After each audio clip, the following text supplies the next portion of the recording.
다음은 김기표 의원님 질의해 주시고 김기표 의원님까지 마치고 잠시 정의하겠습니다. 네, 경기도 부천시 을 김기표입니다. 오영준 후보자님, 일단 헌법재판관 후보자로 지명되신 것에 대해서 축하드립니다. 예, 감사드립니다. 제가 준비해온 질의를 하기 전에 몇 가지 질의 내용 된 것을 조금 확인을 좀 해야 되겠네요.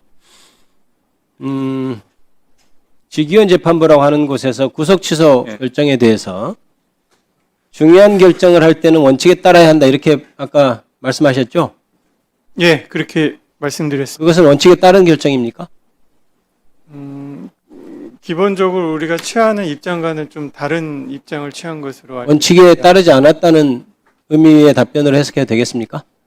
예, 그런 쪽에 가까운 것 같습니다. 원칙이면 원칙이고 아니면 아닌 거죠. 가까운 것은 없겠죠. 그 재판부가 한 결정에 대해서 제가 명백하게 비판을 하기는 뭐 시와 날이 뭐 얘기가 시와 원래 날로 하던 것을 시로 했다 뭐 이렇게 얘기가 돼서 사실은 그 이면에 자세히 들여보면 물론 이제 우리 오영준 후보자님도 아주 법리에 밝으신 법관 출신이니까 당연히 아실 거예요. 그때 체포적부 심사에 소요됐던 시간을 의도적으로 빼버렸다고 저는 생각합니다. 그렇기 때문에 사실은 냉정히 따져보면 수사기관에서 체포적부 심사까지 다 계산해서 그 전에 구속기간 도과하기 전에 기소를 했는데 그냥 그렇게 되면은 구속기간 도과라고 판정할 수 없으니까 법의 엄연히 구속기간에 산정하도록 되어 있는 체포적부심사 그 기간을 빼버렸어요. 그렇게 무리하게 구속 취소를 시킨 사건이죠. 그걸 원칙에 뭐 가깝지 않다라든가 이렇게 표현할 수는 없는 것 같습니다. 어떻습니까? 예, 저도 그 의원님 말씀하신 대로 체포적부심을 그 구속기간 산정에 있어서 빼라는 규정이 형사소송법에 있는데 있음에도 불구하고 당의 결정에서는 그 부분을 고려하지 않았죠. 제외하지 않은 점은 맞습니다. 그래서 원칙에 벗어났다고 저는 생각합니다. 동의하시는 거라고 생각합니다. 그리고 아까 그 파기환송 그 이재명 당시 대표의 파기환송에 대해서 의견 어떻게 생각하냐에 대해서 지금 후보자께서는 가능하면 대법원 판결에 대해 존중할 필요가 있다 이렇게 말씀하셨어요? 예, 그렇습니다. 지금 이게 존중할 만한 그런 가능한 상황인가요? 그 판결에 대해서 존중하시나요? 제가 관여를 하지 않아가지고 그 판결에 대해서 지금 뭐 평가를 하기는 좀 곤란한 것 같아요. 대통령이 12월 3일 날 내란 행위를 일으켰습니다. 내란 행위에 대해서 대통령의 행위이기 때문에 존중해야 된다 이런 말을 할 수 없겠죠? 그렇지 않습니까? 예, 그렇습니다. 그래서 대법원의 판결이 명백하게 잘못된 거면 존중할 수 없겠죠?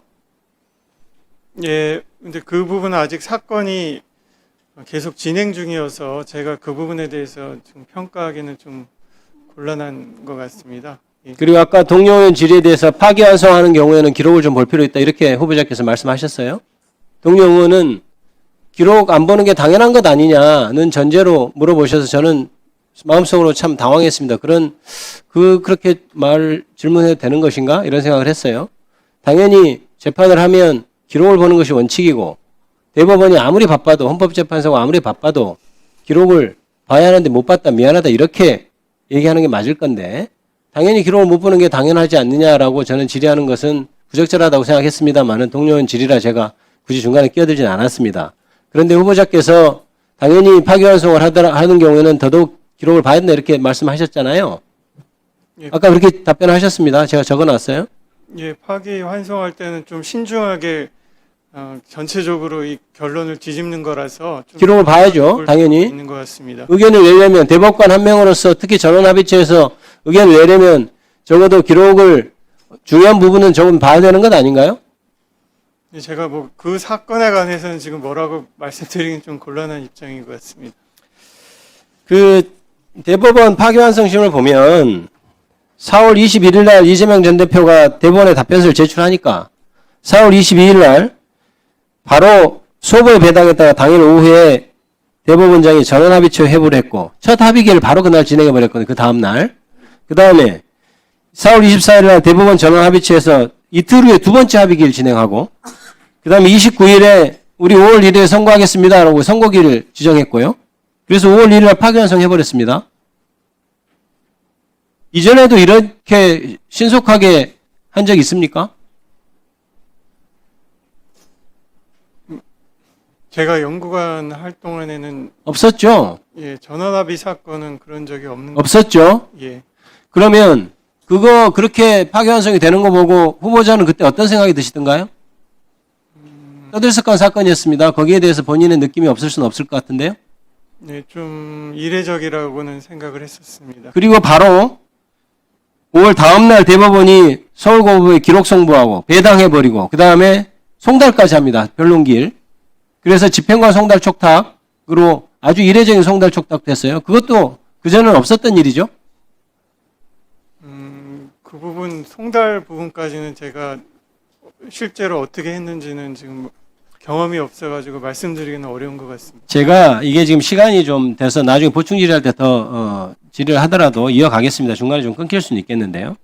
아까 또 동료원께서 사건이 적체되어 있어서 재판소원을 받아들여야 하느냐. 완전 본말을 전도한 것이죠. 재판소원이 필요하면 그것을 어떻게 지금 현 구조에서 가능하게 할 것인가를 생각하는 것이 정치인이고 국회 입법하는 사람의 태도라고 생각합니다. 그런데 사건이 적치되어 있으니까 선법 재판소원을 인정하면 안 된다. 이렇게 저는 얘기할 수는 없다고 생각합니다. 어떻게 생각하세요? 예, 재판소원이 필요한 제도라면 입법을 하고 부족한 부분은 보완을 하는 것이 좀 맞지 않나 그렇게 생각합니다. 이 재판소원은 법원이 좀 자초한 면이 있다고 생각합니다. 실제로 한정위원 한정합헌 결정에 대해서 대법원이 그 효력을 인정하고 있지 않잖아요. 그죠? 예, 그렇습니다. 그래서 계속 그거에 대해서 헌법재판소에서 잘못됐다고 다시 지적하고, 그런데 문제는 뭐냐면 거기에 대해서 대법원이 법원이 다시 재판을 진행하지 않고 계속 방치되어 있는 상태에 있거든요. 지금 후보자로서 한정합헌 한정위헌 결정에 대해서 대법원이 따르지 않는 거, 이거에 대한 의견은 뭡니까? 예, 기본적으로 양 기관은 대법원은 법률 해석에 대한 최고 권한을 가진 최고 법원이고 헌법재판소는 헌법 해석에 관한 최고 법원이기 때문에 양 법원에서 한 법률 해석이나 헌법 해석은 각자가 존중하면서 조화롭게 국민의 기본권 보장해 나가는 게 바람직하다고 생각합니다. 너무 애매한 답변이잖아요. 자, 그럼 이렇게 구체적으로 물어볼게요. 대법원 판결이 한정위헌이라고 했어요. 그러면 대법원이 그 판결을 따라야 됩니까? 안 따라야 됩니까? 이게 답변입니다. 그 의견을 존중하는 것이 맞다고 생각합니다. 존중하는 것이 따라야 된다는 말과 같은 걸로 이해하면 됩니까? 지금 워낙 그 양자의 입장 차이가 있어서 가지고 예, 지금 헌법재판소 입장은 따라야 된다는 입장인 것이 명확합니다. 지금 헌법재판소의 인사청문 하는 게 아니잖아요. 예, 그렇습니다. 후보자이신 본인의 의견이 어떠냐고 묻습니다. 네, 저도 헌법 해석에 관한 헌법재판소가 최고 권한을 갖고 있으니까 따라야 되는 게 맞지 않나 생각합니다. 대법원이 따라야 되는 게 맞죠? 예, 그렇습니다. 됩니까? 예, 맞습니다. 자, 우리 조배숙 의원님